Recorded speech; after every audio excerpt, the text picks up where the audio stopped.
Aloha from Hawaii! Welcome back to my hula course.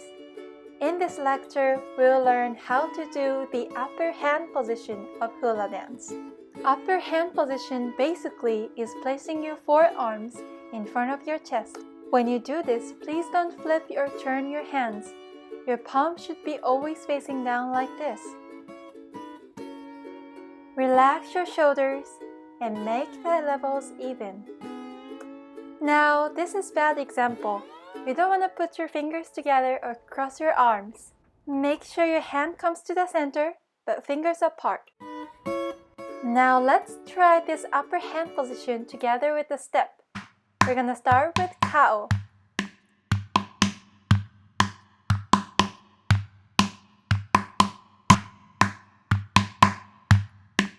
Don't forget to smile. Enjoy the practice.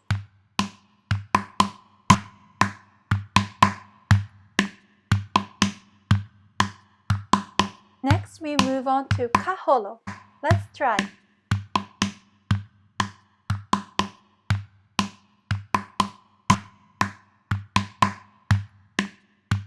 Keep the upper posture and hand position anytime.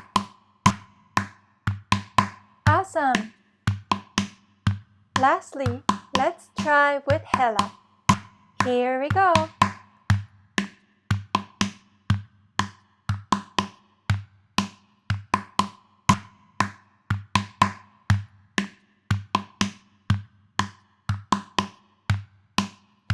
Nice work! Let's review this lecture. To make upper hand position, make a basic posture and bring your forearms in front. Mahalo and see you in my next video.